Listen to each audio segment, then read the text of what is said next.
I'm writing this down because I don't want to be the only person carrying it. If you're reading this, you either found it where I left it, or I handed it to you and told you not to skim. Don't skim. I'm not trying to convince you of anything. I'm trying to explain why I'm not going back up that mountain, why I don't sleep with the windows crated anymore, and why my German Shepherd, Rex, still stiffens like a statue when the wind hits the house just right. My name is Viggo Mercer. I'm a police officer out of Austin, Texas. This happened in the Appalachians, in winter, one of those calm, clean winters where the snow doesn't fall in a storm so much as arrive and settle in like it plans to stay. The kind of cold that makes the world look honest. Quiet woods, white ridgelines. The only noise is your own boots and your own breathing. I used to trust that kind of quiet. I'd put in for a stretch of leave because I was burned out. Too many calls stacked back to back. Too many nights hearing people scream and then trying to go home and pretend I'm still normal. I wanted a cabin, a wood stove, no radio chatter, no sirens. I wanted my brain to idle.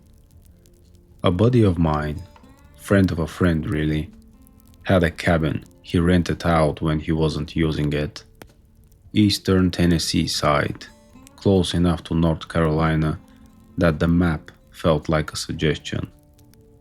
It wasn't a tourist place, no hot tub, no fairy lights, just a squat little cabin tucked into a bowl of pines and bare hardwoods, with a dirt road that turned into ruts the last mile.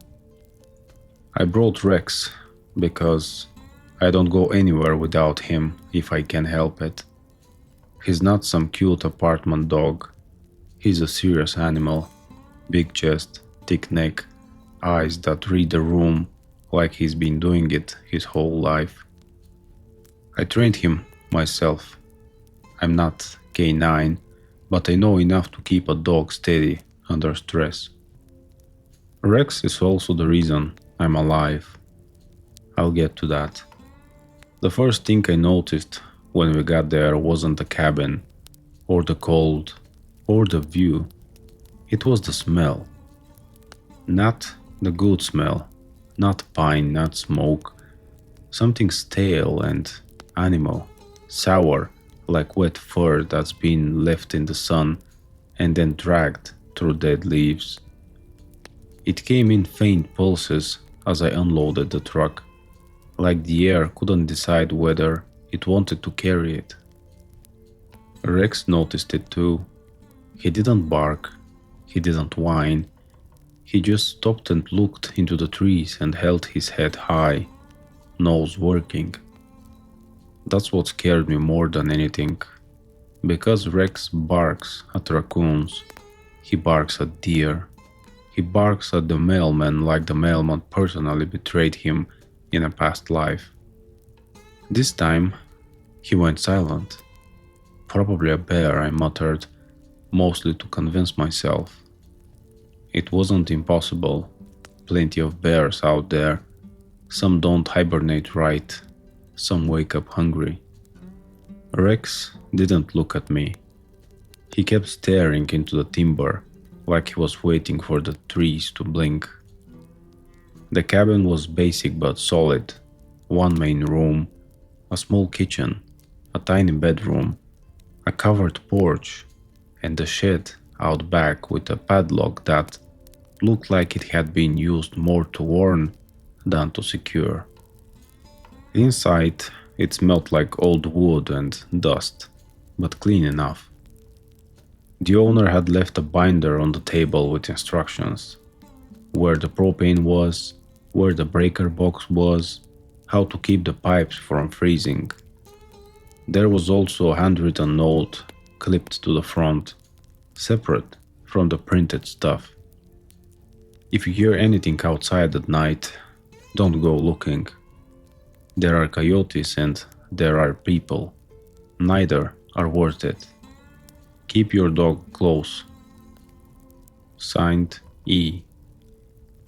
I stared at that for longer than I should have. People write dramatic notes all the time. Folks in the mountains have a way of talking like the woods are alive. Half the time, it's just local flavor. The other half, it's because they've seen what the woods do to people who get too comfortable. I laughed once, quiet, because it felt stupid to be uneasy in a cabin I'd paid money for. Rex didn't laugh. I did my usual habit when I stay somewhere unfamiliar. I checked doors and windows, tested latches, made mental notes. Then I got a fire going in the stove and started settling in. I brought my laptop and a small toolkit because I can't help myself. I built custom PCs as a hobby, and even on vacation I end up tinkering with something. I had this idea. I'd spend evenings optimizing a build plan, watching snow drift past the window, letting my mind do something harmless for once. That first afternoon went almost normal. Rex explored the cabin, sniffing corners like he was reading a newspaper. I walked the perimeter while there was daylight, just to get a feel for it. The woods were thick, quiet, no tracks near the cabin, except rabbit and deer.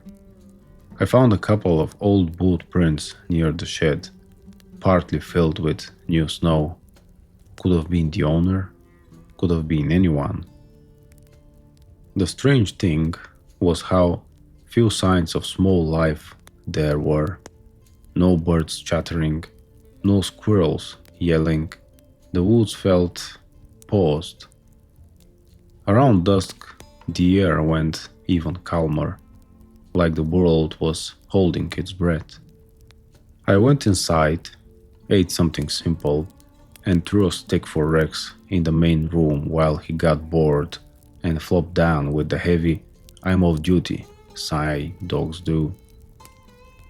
I was unpacking my laptop when Rex's head snapped up. Not gradual, not curious, snapped up like a switch flipped. He stared at the front window. The porch was in shadow, but there was enough moonlight reflecting off the snow that I could see the outline of the railing. Nothing else. Rex stood, slow, and walked to the window without making a sound. Then, very softly, he growled. It wasn't his usual, "Hey, somebody's out there," growl.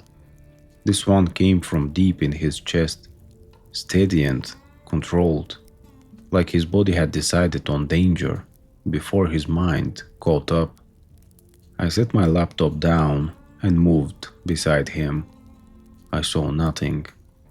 For a full minute, it was just us listening to the stove crackle. Then I heard it. A thump. Not on the porch, not on the door. Somewhere off to the left side of the cabin, outside the window line, like something heavy had stepped down into the snow and shifted its weight. I waited, holding my breath without meaning to. Another sound, faint, rhythmic. Crunch, crunch, crunch. Footsteps in snow, slow and deliberate, circling. I've heard animals move in brush. I've heard deer. I've heard bears. This wasn't that sloppy four-legged shuffle. This sounded like someone taking their time. Rex's growl deepened, and his hackles rose along his back. I did what I've told 100 people to do when they think something's outside their house. I turned on All the lights. The cabin lit up like a stage. Every window became a bright rectangle. For a second, I felt stupid. And then something moved past the far window, fast enough that it was just a smear of shadow. Rex barked once, a sharp warning, and then immediately went silent again. That's another thing about him. He doesn't waste noise when he thinks noise will get him killed. I grabbed my pistol from the bag by the couch. It felt ridiculous in my hand in that little cabin, like I'd brought the city with me. But it also felt right in a way my brain understands better than my heart. I approached the window again, slower this time, staying back so I wasn't silhouetted. Outside, the snow shone faintly under the moon. Nothing. I started to tell myself it was a deer spooked by the lights, or maybe a stray dog. Then Rex turned his head slightly, tracking something I couldn't see, and the hair on my arms rose. Something was out there, close enough that Rex could hear it breathe. A faint scrape came from the porch steps, not climbing, not descending, just a drag, like a claw or a nail pulled slowly along wood. Rex's lips curled, he showed teeth. I tightened my grip on my pistol and moved toward the door. That's the kind of stupid bravery you get when you're armed and you don't want to feel afraid. I'd stepped out onto porches in worse neighborhoods than this. I'd walked toward gunshots. My brain tried to treat it like any other night. My hand hovered over the doorknob. Rex moved in front of me, blocking me without touching me, just positioning his body like a barrier. He looked at me for a second, eyes locked on mine, and I swear to God, there was a clear message in that look. Don't. I don't know how to explain that to someone who's never had a dog like Rex. He's not a pet that follows you around because it's cute. He's a partner. He makes decisions. That look made my stomach drop. I backed away from the door. The scraping stopped. Then a new sound came, faint but unmistakable. A low, wet inhale, like a nose pulling air in close to the ground. It wasn't far. It was right outside the door. My mind did that thing it does when it's trying to protect you.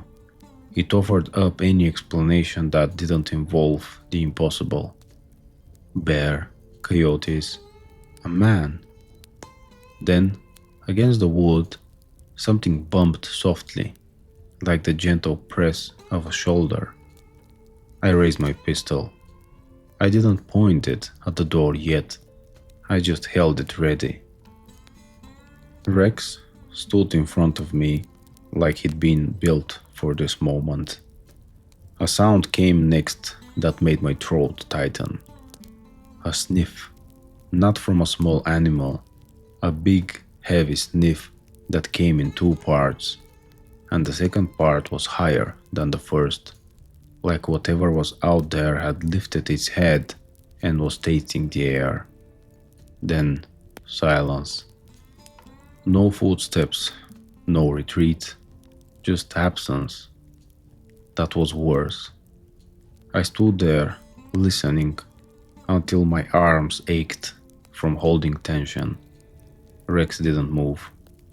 Finally, I lowered the pistol slightly and forced myself to breathe. Okay, I whispered, because talking felt like reclaiming the space. Okay, buddy, we're good. Rex didn't believe me. That night, I slept in my clothes with my pistol on the table beside the bed and Rex on the floor close enough that his breathing was a metronome. Every time the stove popped, I startled awake. At some point, near dawn, I heard something outside again, farther away this time, a sound like a short, clipped yelp. Not a coyote, not a dog, something that sounded almost mocking. Rex lifted his head, listened, then laid it back down slowly, like he'd decided the threat had moved off. When the sun came up, everything looked normal again. Snow sparkling, trees standing quiet, birds finally chirping. That's how the mountains mess with your head. They give you beauty in the morning, like an apology, like they didn't do anything wrong. I almost convinced myself I'd imagined it. Almost. Then I went outside. There were tracks, right in front of the porch steps. They were sunk deep, heavy, not paw prints like a dog, not hooves, and not boots. They looked like a paw but wrong, elongated. The toes were too long, and the way the pads pressed into the snow suggested weight carried differently than a normal animal. And there were only 2 lines of them, like whatever made them was walking upright, bipedal, 2 feet. I crouched and stared until my eyes hurt. Rex stood beside me, rigid, staring into the trees. I followed his gaze and saw the faintest disturbance in the snow farther out, like someone or something had stepped from one tree shadow to another. But there was nothing there now, only the sense that something had been there. I'm not proud of what I did next, but I'll write it anyway, because it's part of the truth. I laughed again, not because it was funny, because it was my brain's last defense. Then I went back inside and pulled out my phone to see if I had service. 1 bar, weak, but enough to load a video if I waited. I don't know why I did it. Maybe because I wanted to shove the fear into a box with a label. I typed Dogman. I'd watched a movie months back, some low-budget thing with a guy in a cabin and a wolf man stalking him. It had been entertaining in the way cheap horror is. You enjoy it, you forget it. But the word had stuck in my head, filed away with other nonsense. Now, staring at those tracks, it didn't feel like nonsense anymore. Online, it was a swamp of stories, people claiming encounters, people arguing about what it is, werewolf, government experiment, creature from native lore, a big upright canine that runs on 2 legs, that watches houses, that moves like it knows you're afraid. Most of it sounded like internet smoke, but certain patterns repeated across accounts, details that showed up too often to be coincidence. It stands upright, taller than a man. It has a canine head, wolf-like but heavier. It's fast, quiet, and smart. It stalks and tests you. It wants to see what you will do. I stared at the screen and felt something cold settle in my chest that had nothing to do with the winter. Because last night didn't feel like an animal wandering by. It felt like something had come to my door to introduce itself. I should have left then. I know that now. You probably know it too. If you are sensible, You're already mentally packing my bags and calling me an idiot. But here's the thing about being tired in your soul. Sometimes you'd rather face something unknown than go back to the life that's crushing you. Sometimes you think, I can handle this. I've handled worse. Also, there was Rex. Rex was calm enough in daylight. He drank water, ate, followed me around. If he'd been frantic, I might have listened to that instinct. But he wasn't frantic. He was focused. And something about his focus made me think, okay, we can't do this. We stay smart, we stay inside at night, we leave in a couple days. That was a plan. The plan didn't matter. That afternoon, I did small repairs around the cabin to keep my hands busy. I checked the shed lock, still locked, stacked more wood, swept snow off the porch. I kept my pistol on me and a heavier knife on my belt. And I felt ridiculous, like a grown man playing survival fantasy. I also found something else near the shed, a deer carcass, half buried in snow like someone had tried to hide it. The rib cage was split open, and the meat was torn away in thick chunks, not eaten like a normal predator. It looked ripped, like whoever did it didn't care about efficiency, just power. Rex sniffed it once and backed away, ears bent. I swallowed hard and backed away too. That night, I didn't wait for trouble. I barred the door with a chair. Not that it would stop anything that could do that to a deer. Kept the lights off to avoid turning the cabin into a fishbowl, and sat in the dark near the stove with Rex at my feet. The quiet stretched. The woods outside were too quiet again. Around midnight, Rex lifted his head, his ears angled forward. He didn't growl right away. He listened. Then I heard it too. A sound like someone walking on the porch. Slow, careful. Step, step. The porch boards creaked under weight that was wrong for a man. Too heavy, too evenly distributed. Like the thing moving knew exactly where the boards would complain and where they'd stay silent. Rex stood, silent as smoke. I raised my pistol. The footsteps stopped directly in front of the door. Then, a soft tap on the wood. Not a knock, a tap, like a fingernail testing. Tap, tap, tap. My mouth went dry. Rex's lip lifted in a silent snarl. I held my breath. Then the tapping moved, sliding along the door frame, dragging slowly, like something with claws was tracing the seam. The sound continued until it reached the window beside the door. And then I saw it. Not the whole thing, not clearly. Just the outline of a head pressing close to the glass. A wolf-shaped skull, but bigger, broader. A muzzle that looked too long, too heavy.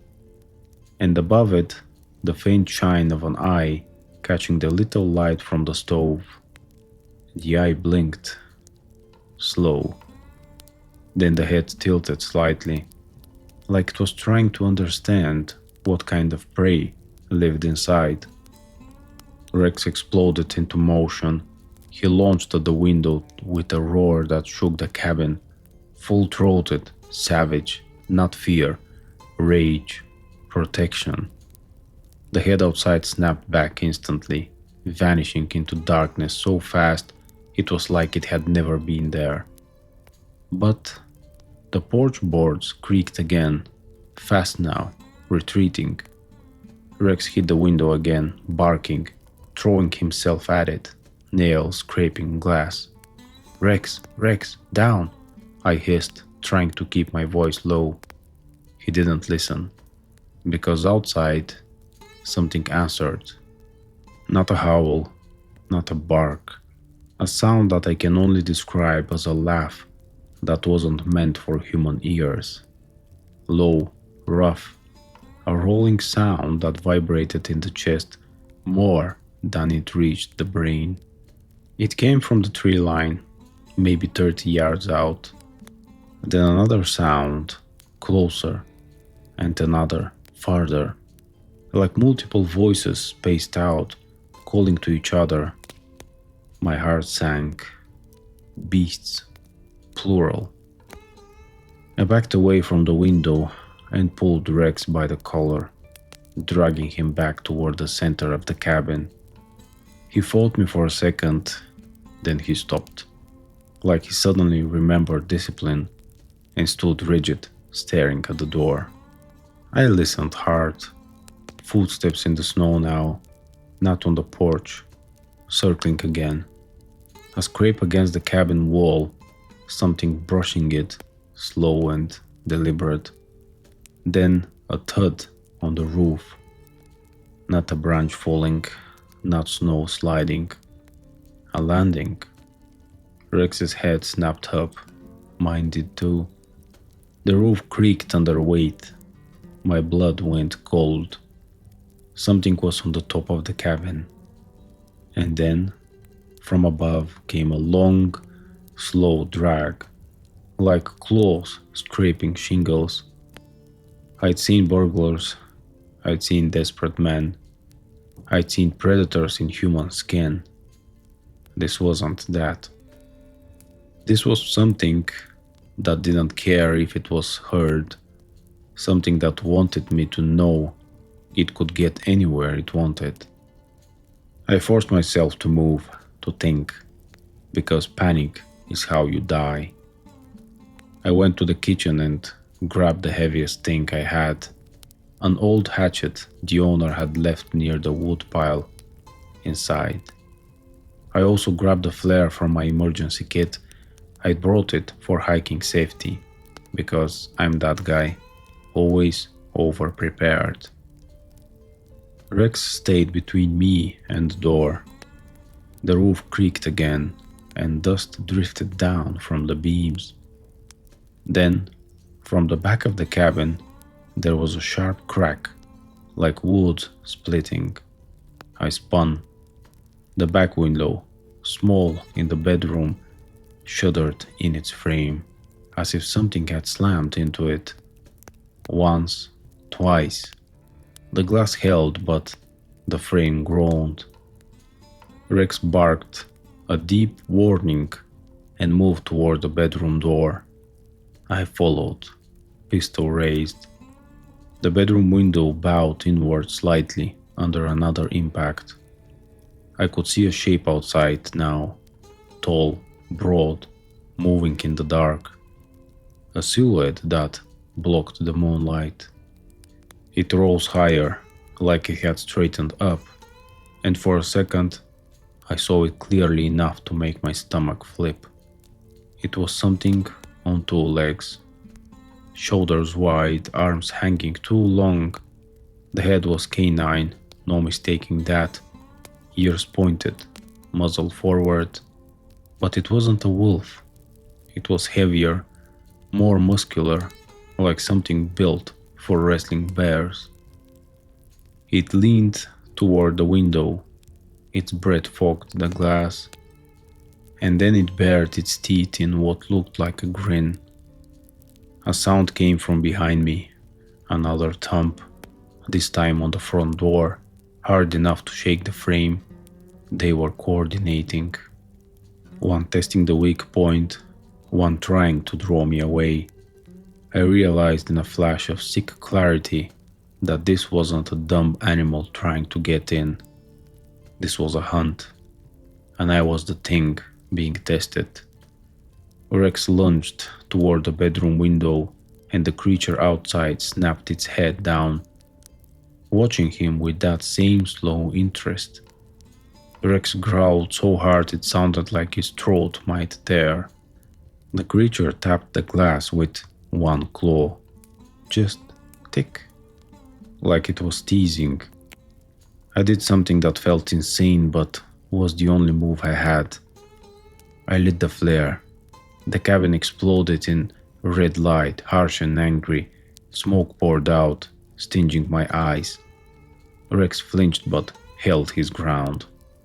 Outside, the creature jerked back, startled, its head snapping away from the sudden brightness. I shoved the flare toward the window, close enough that the heat kissed the glass. The creature hissed.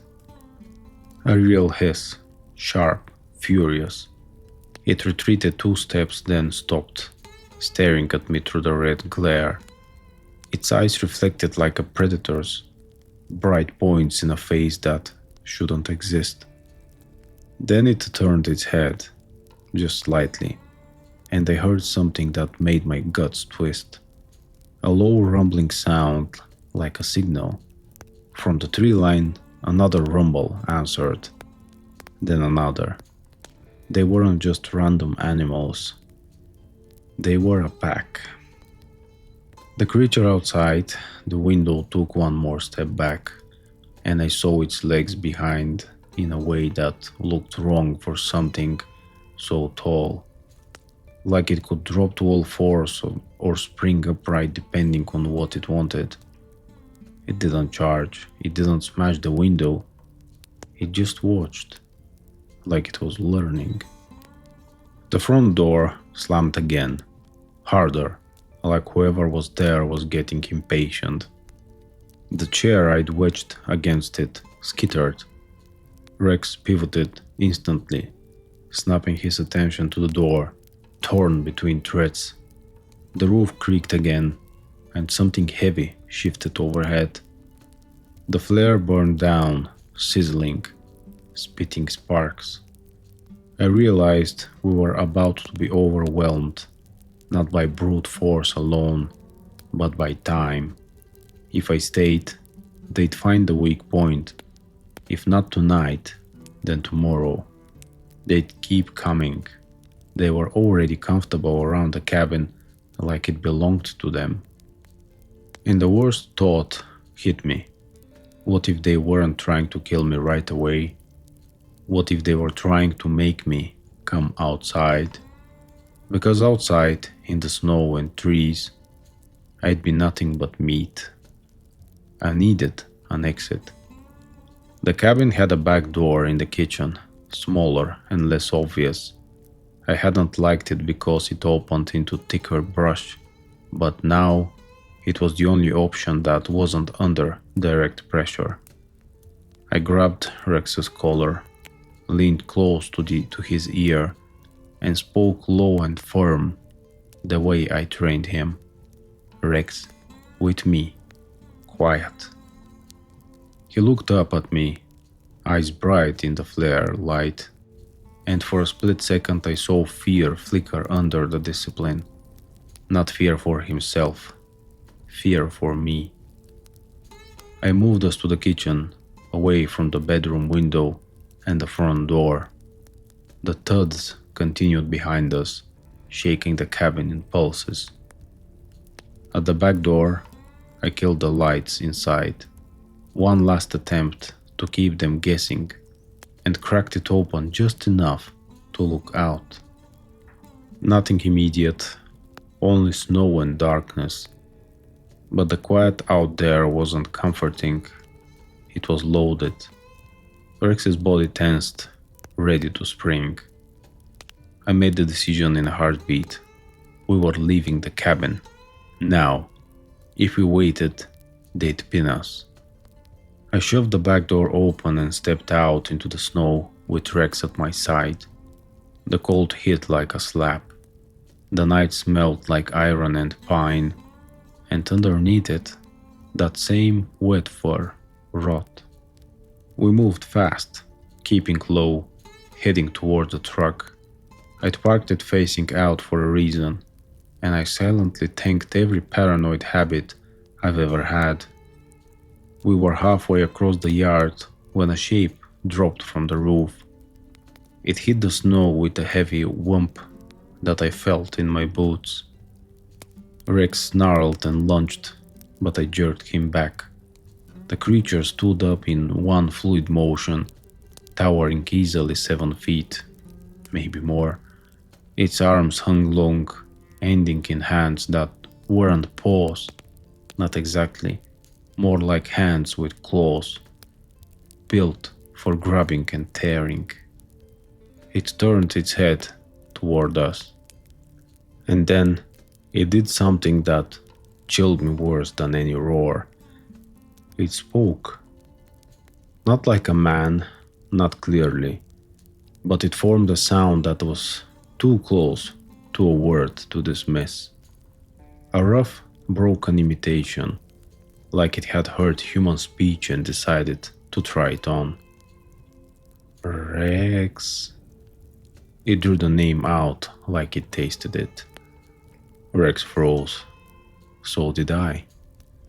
The creature's mouth pulled back, showing teeth slick in moonlight. Then, from the tree line, 2 more shapes moved. Tall, upright, flanking.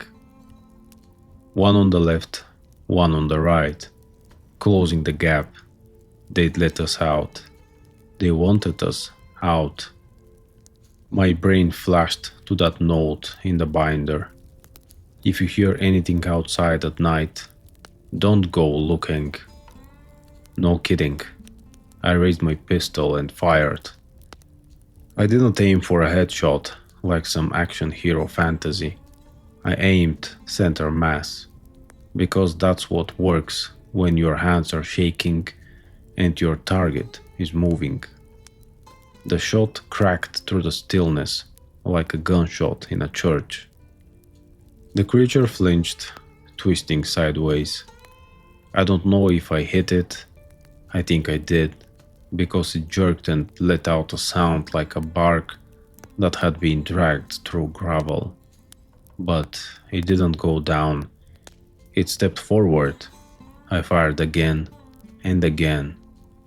The creature staggered back a half step, then lowered its body slightly, like it was deciding whether to charge. Rex snarled and surged forward, and before I could stop him, he hit the creature's leg with a bite meant to disable, not just snap. Rex's jaws clamped down. The creature roared, not a wolf howl, not a human scream, something in between, raw rage. It swung an arm down. I saw a close flash. Rex yelped, sharp, pained, and released, stumbling back. My heart stopped. Rex! He hit the snow, rolled, then scrambled to his feet. Blood darkened his shoulder, but he was still moving, still fighting. He backed up to my side, hackles raised, eyes locked on the beast. That dog. He didn't run. He should have run. The other shapes in the trees moved closer now, drawn by the gunfire, their outlines flickering between trunks. I realized another ugly truth. Gunshots weren't scaring them off. They were exciting them. I needed the truck. I needed the engine. I needed metal and speed, and a way out that didn't involve being torn apart in the dark. Truck, I whispered to Rex, like he understood English. Truck, buddy, now. We moved backward toward it, keeping our front toward the closest creature. It stalked forward, slow, confident, like it knew it had time. The 2 flanking shapes were closer now, maybe 20 yards. Too close. I fired once toward the left shape, not to kill but to push it back. It didn't even flinch. It just stopped and stared, head tilted like it was studying the noise. The main creature stepped closer, and in the moonlight I saw its chest rise and fall. Its fur was thick and dark, matted in places. Its eyes were too intelligent, not animal eyes, eyes that held thought. It bared its teeth and took another step. Rex growled again, low and steady, ready to die if that's what it took. I fumbled my keys, hands slick with sweat inside my gloves, and hit the unlock button like that mattered. We reached the truck. I yanked the door open, shoved Rex in first. He hesitated, still trying to face the threat. In, I snapped, with a tone that cut through his instincts. He jumped up onto the seat, panting hard, blood smearing the upholstery. I slid in, slammed the door, and jammed the key into the ignition. The engine turned once, twice, and then, like some cruel joke, it hesitated. My breath hitched.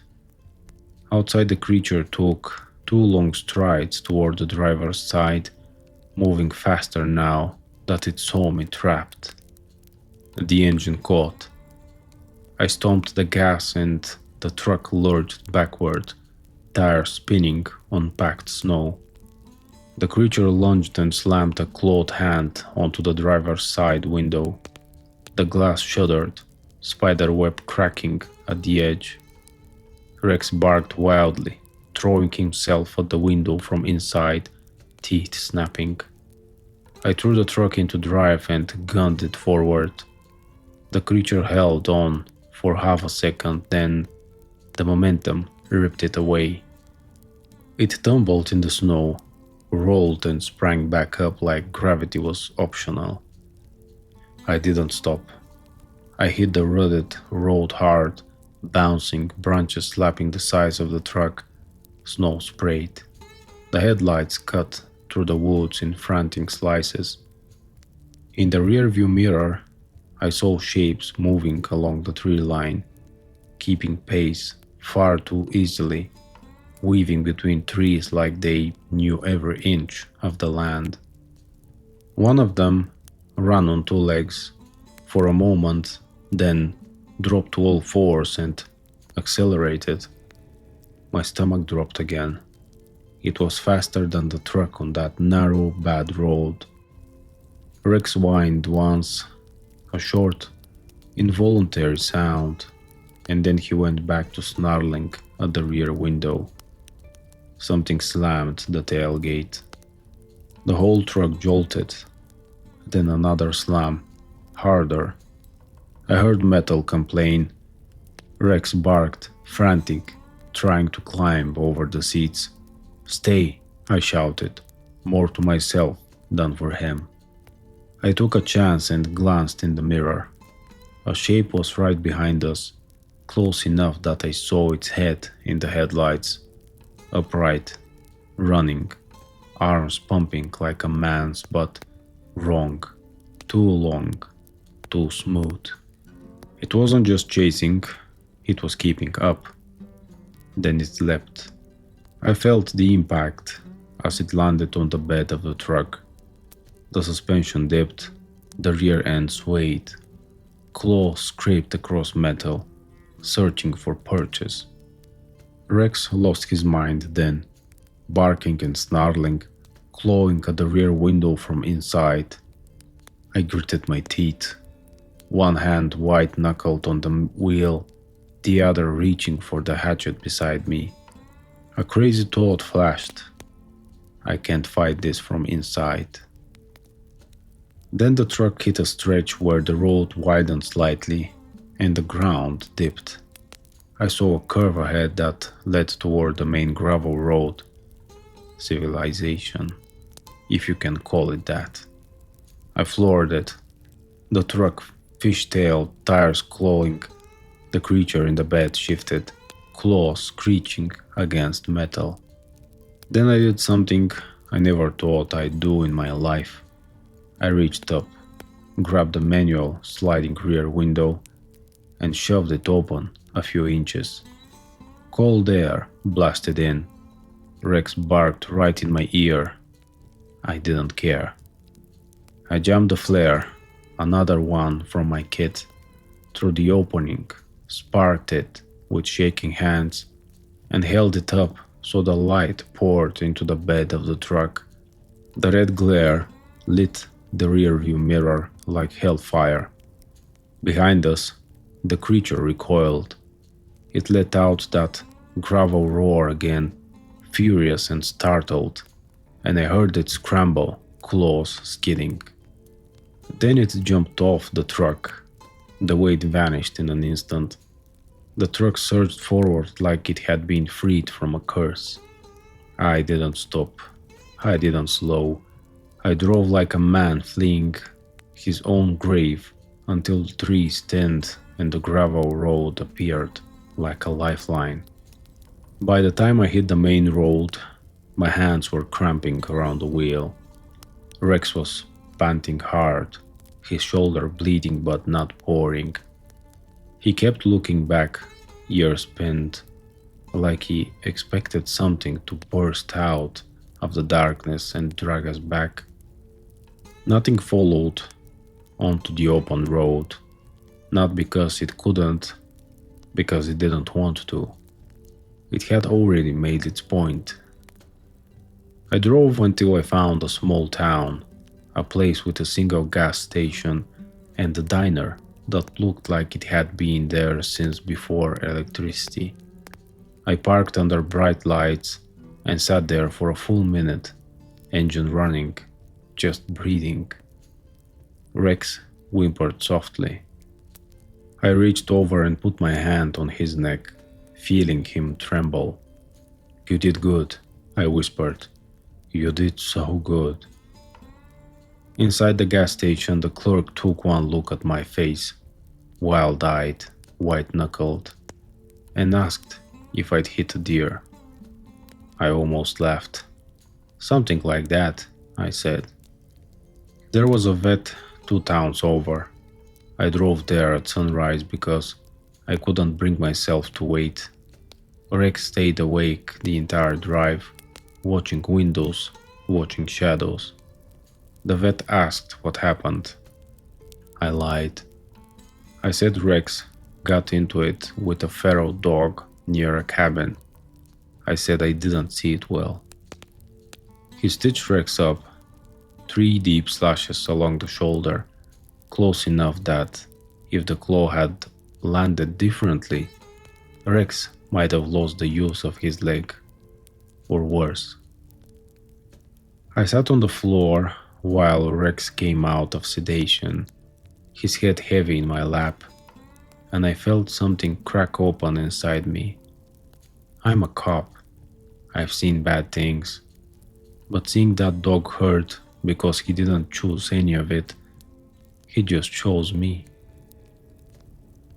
While Rex healed over the next couple of days, I couldn't stop thinking about the cabin, not because I wanted my stuff back. I left half my gear there, because I kept seeing those tracks in my mind, that head against the glass, the way it said Rex's name like it was amused. And because there was one moment I haven't told you yet. When the creature slammed its hand on my window as I was backing up, for a split second, with the headlights catching it just right, I saw its face close through the glass, and I saw something I still can't forget. It wasn't just hungry, it was pleased. Like the whole thing, stalking, tapping, watching, the coordinated push was a game it had played before, and it had gone the way it expected, except for Rex. Rex wasn't part of its usual script. Rex fought back. Rex changed the mat. Which leads to the part you'll probably call stupid. After Rex was stable, I went back. Not all the way, I'm not insane. But I drove up into the area in daylight with a plan. I'd go with another person, armed, and I'd grab my gear and get out fast. I told myself I needed closure. I told myself I couldn't let that thing claim my stuff like a trophy. I also told myself something else, quieter. What if there's someone else up there someday? What if the next person doesn't have a Rex? I called the cabin owner. The number went to voicemail. I left a message that sounded cautious and stupid. Hey, I had some wildlife trouble. Might want to check the place. He never called back. I drove up with the local guy I hired named Clay, who did property checks and knew the roads. He brought a shotgun like it was just another Tuesday. Clay was the kind of mountain man who didn't scare easy. He had that calm, dry humor people get when they've lived their whole life around steep hills and hard winters. He didn't ask a lot of questions, but when I showed him the stitched wound on Rex and told him I wasn't going up without backup, he didn't laugh. He just nodded once and said, "Yeah, folks get weird up there." Rex stayed in the town with the vet. I hated leaving him, but bringing him back up felt like offering him to a fire. We reached the last stretch of the dirt road and stopped. Because the trees were marked not with paint, with scratches, deep gouges in bark, high up, well above a man's reach. 5 long slashes that ran down trunks like someone had dragged a rake made of knives. Clay got out, stared at them, and his face changed. "Bear," he said, but it came out like he didn't believe it. We drove the remaining distance in silence.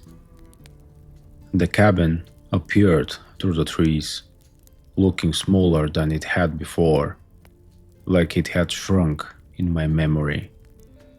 The front door was open, not broken, not smashed, open. The chair I'd wedged was knocked aside inside. I felt my stomach drop again. Clay checked his shotgun and said, "Stay behind me." We approached slow.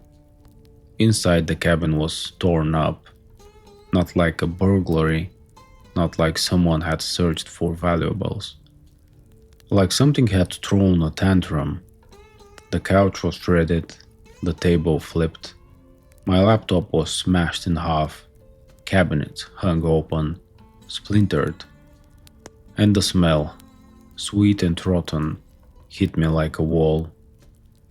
Clay gagged once, covered his mouth, and stepped back out. I moved deeper, pistol raised, heart hammering. In the bedroom, the small window had been completely ripped out of its frame. The wood was splintered outward, like something had pulled it from the inside or forced its way out after getting in. On the floor, near the bed, was a pile of deer bones. Not old, not clean, fresh enough that it made my stomach churn. Clay stood at the bedroom door, eyes wide open, shotgun held tight. "What the hell did you do up here?" he whispered, and his voice had lost all humor. "I didn't," I started. Then I saw the wall. Above where the headboard would have been, carved into the wood, were marks. Not words, not exactly, but a pattern, long lines and gouges arranged in a way that made my brain want to read it like language, like something had tried to write. And below that pattern, deeper than the rest, were three marks that looked intentional, like a crude imitation of letters. R, E, X. I backed away so fast I nearly fell. Clay saw my face and followed my gaze. His skin went pale under his beard. He didn't ask. He didn't joke. He just said, "We're leaving." And as we turned, as we stepped back into the main room, something thumped outside. Not close, out in the trees. A heavy footstep in snow, then another, then a low, rolling sound, farther off, answered it. Clay's eyes went to the window. Mine did too. Between two trunks, half hidden by shadow, was a shape, tall, upright, watching, still as stone. It didn't move when we saw it. It didn't need to.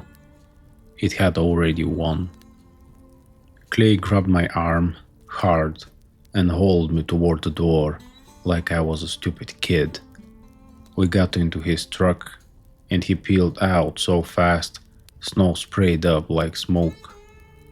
We didn't stop until we hit the paved road again. Clay drove in silence for a long time, knuckles white on the wheel. Finally, he said, very quietly, some places ain't meant for folks. Mountains got things in 'em, old things." I wanted to argue. I wanted to demand logic. I wanted to say I'm a cop and I don't do ghost stories. But my mind kept replaying that carved name, Rex. They knew him. They remembered him. And the thought that still wakes me up some nights is this. Maybe it wasn't writing a threat. Maybe it was writing a record.